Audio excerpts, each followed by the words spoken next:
आनंद sir, mathematician गुरु, super 30 के संचालक। इन नामों से फेमस आनंद कुमार में अब एक और नाम जुड़ गया है। आज से वह पद्मश्री आनंद कहलाने लगे। लेकिन पद्मश्री आनंद बनने में उन्हें न जाने कितने पापड़ बेलने पड़े और जिंदगी चलाने के लिए उन्हें सच में भी पापड़ बेलने पड़े थे और बेचने भी पड़े थे। लेकिन आज आनंद कुमार का नाम बिहार से निकलकर 7 समंदर पार भी पहुंच गया है। आज जब उनके नाम के आगे पद्मश्री की घोषणा हुई तो पूरा बिहार एक बार फिर से गौरवान्वित हो गया। Hrithik Roshan starrer movie super 30 जब रिलीज हुई थी तो आनंद कुमार के नाम का डंका फिल्म जगत में भी बजने लगा था। ऐसे में आज हम आपको पद्मश्री आनंद कुमार की सफलता की 5 कहानियों के बारे में बताएंगे। सबसे पहले 5वें नंबर की बात करते हैं। सुपर 30 के संचालक आनंद कुमार भले ही आज से पद्मश्री आनंद कुमार बन गए हैं और इनकी झोली में अवार्ड की भरमार है, लेकिन इनका जन्म बिहार की राजधानी पटना के एक गरीब परिवार में हुआ था।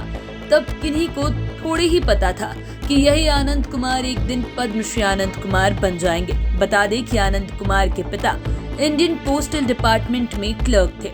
कमाई ज्यादा न होने के चलते वे पटना में रहते हुए भी प्राइवेट स्कूल में एडमिशन नहीं करा पाए। तब पिता ने बेटे का एडमिशन सरकारी स्कूल में करवाया। वे कहते भी हैं, मेरा जन्म एक ऐसे परिवार में हुआ जहां गरीबी थी। रेलवे ट्रैक के किनारे छोटा सा किराए का मकान था। पिताजी की सैलरी इतनी नहीं थी कि वे हमें अच्छे स्कूल से पढ़ा पाते। इतना ही नहीं, हमारे पास स्कूल जाने के लिए अच्छे कपड़े तक नहीं थे। तब स्कूल के बच्चे टेरी कॉटन कपड़े पहना करते थे, जबकि मैं कॉटन का पहनता था। सभी बच्चे एल्युमिनियम का बना थैला लेकर आते थे, जबकि मैं टीन का बना थैला लेकर आता था। लेकिन पिताजी हमेशा कहते थे, पढ़ाई पैसे से नहीं मेहनत से होती है। अब बात करते हैं चौथे नंबर की। चौथे नंबर पर बात करते हैं किस्मत की। किस्मत भी कभी कभी ऐसा यू टर्न लेती है कि भविष्य की दिशा ही बदल जाती है।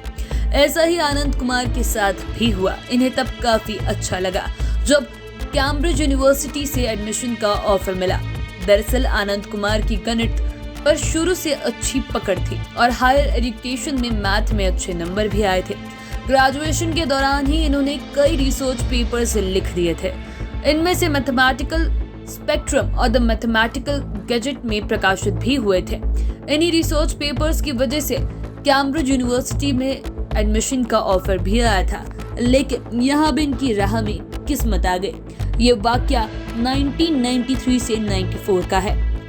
वे कई दफे अपने इंटरव्यू में बता भी चुके हैं कि कैम्ब्रिज यूनिवर्सिटी में एडमिशन के लिए ऑफर आने के बाद पूरा परिवार काफी खुश था। माँ खुश थी कि बेटा कैम्ब्रिज जाएगा, लेकिन हमारे पास हवाई जहाज की टिकट के पैसे भी नहीं थे और माँ को बता भी नहीं सकते थे। वही पैसे की वजह से पिताजी भी टेंशन में आ गए थे। वो कहते हैं कि इसी दौरान एक रोज रात में हम लोग खाना खाने के बाद सोने जा रहे थे, तभी अचानक पिताजी की सांस फंसने की आवाज आई। हम लोग दौड़ते हुए इनके पास गए, लेकिन तब तक देर हो चुकी थी। वे नहीं बच सके। इसके बाद तो कैम्ब्रिज का सपना ही टूट गया था। अब बात करते हैं तीसरे नंबर की। जब घर चलाने के लिए आनंद कुमार को काफी मुसीबतें झेलनी पड़ी, काफी पापड़ बेलने पड़े।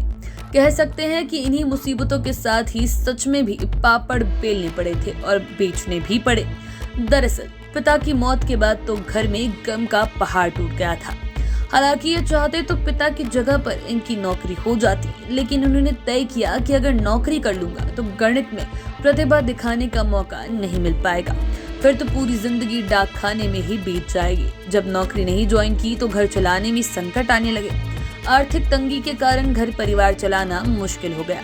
तब उनकी मां आजीविका के लिए घर में पापड़ बनाने लगी और आनंद तथा उनके भाई प्रणव साइकिल पर घर घर जाकर पापड़ बेचने लगे। आनंद के अनुसार पापड़ बेचने से जो पैसे मिलते थे उससे घर का खर्च किसी तरीके से पूरा हो रहा था, लेकिन इस दौरान उन्हें 1-2 ट्यूशन भी मिलने लगे। वे कहते भी हैं कि हमें इसे स्वीकारने में किसी तरह की दिक्कत नहीं है, इसीलिए कोई भी काम छोटा नहीं होता।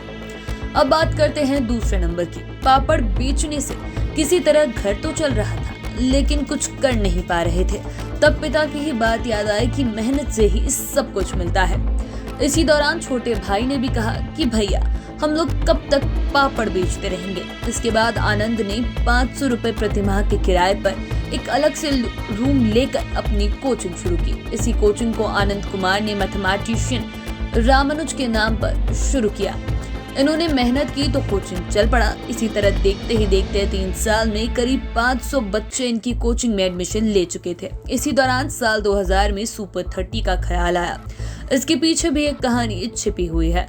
दरअसल उस साल एक गरीब परिवार का स्टूडेंट उनके पास आया। वो IIT JEE करना चाहता था, लेकिन वो फीस और खर्च की बात सुनकर परेशान हो गया। उसी वक्त आनंद के मन में सुपर 30 का ख्याल आया। इस तरह सुपर 30 की नींव पड़ी। इस तरह सुपर 30 में गरीब बच्चों को IIT JEE की मुफ्त कोचिंग दी जाने लगी। इस कोचिंग में ऑल इंडिया लेवल पर पिछड़े वर्ग के 30 बच्चों को लेकर पढ़ाना शुरू किया गया। इस कोचिंग में पढ़ने वाले 30 बच्चों में से कभी कभी तो पूरे और कभी मैक्सिमम 27 से 28 बच्चे IIT JEE में सेलेक्ट होने लगे। इसके बाद जब सफलता मिलने लगी तो फिर उन्होंने पीछे मुड़कर देखा ही नहीं। इसी दौरान इन्होंने इंटरकास्ट मैरिज भी की। इसे लेकर भी इन्हें काफी मुसीबत झेलनी पड़ी। बाद में कोचिंग को लेकर कई विवाद हुए, लेकिन ये हिम्मत नहीं हारे। फिर तो इन्हें देश विदेश से बुलावा आने लगा और इनकी झोली में पुरस्कारों की झड़ी लग गई। अब बात करते हैं पहले नंबर की। साल 2019 में ऋतिक रोशन ने एक फिल्म बनाई। ये पूरी फिल्म आनंद कुमार पर बनी थी और फिल्म का नाम भी उन्होंने सुपर 30 ही रखा था। इस फिल्म में आनंद की भूमिका खुद ऋतिक रोशन ने ही निभाई थी। फिल्म में भी पढ़ाई के साथ लोगों को ट्यूशन देने के काम को दिखाया गया है। साथ ही शाम को वे मां के साथ सड़कों पर पापड़ बेचते भी दिखाई दिए हैं। पापड़ वाला फोटो को पोस्टर में भी फोकस किया गया था। इसके पहले आनंद कुमार पर मार्च 2009 में डिस्कवरी चैनल ने 3 घंटे का लंबा प्रोग्राम दिखाया था। इन पर द न्यूयॉर्क टाइम्स ने भी लंबा आर्टिकल लिखा। उस लेख पर डॉक्यूमेंट्री भी बनाई गई। बाद में इन पर आरक्षण फिल्म आई थी, जिसमें अमिताभ बच्चन ने काम किया था। इतना ही नहीं, तत्कालीन अमेरिकी राष्ट्रपति बराक ओबामा भी इन्हें सम्मानित कर चुके हैं। अपने देश के तत्कालीन राष्ट्रपति रामनाथ कोविंद भी राष्ट्रीय बाल कल्याण पुरस्कार से इन्हें सम्मानित कर चुके हैं। Limca book of world record में भी इनका नाम दर्ज है। साथ ही ये लोकप्रिय धारावाहिक KBC में भी कई बार शामिल हुए हैं। इन सब से प्रभावित होकर ही ऋतिक रोशन ने इस पर फिल्म बनाई थी। खास बात कि ऋतिक रोशन की फिल्म सुपर 30 में एक डायलॉग काफी हिट किया गया था और वो डायलॉग था, राजा का बेटा राजा नहीं बनेगा, राजा वही बनेगा जो हकदार होगा। और ये डायलॉग आनंद कुमार के लिए ही लिखा गया था और ये डायलॉग एक बार फिर साबित हो गया जब केंद्र सरकार ने आनंद कुमार को पद्मश्री अवार्ड से नवाजा। आप चैनल के साथ बने रहें। अगर इस वीडियो को फेसबुक पर देख रहे हैं तो पेज को लाइक करें, यूट्यूब पर देख रहे हैं तो चैनल को सब्सक्राइब करें। धन्यवाद।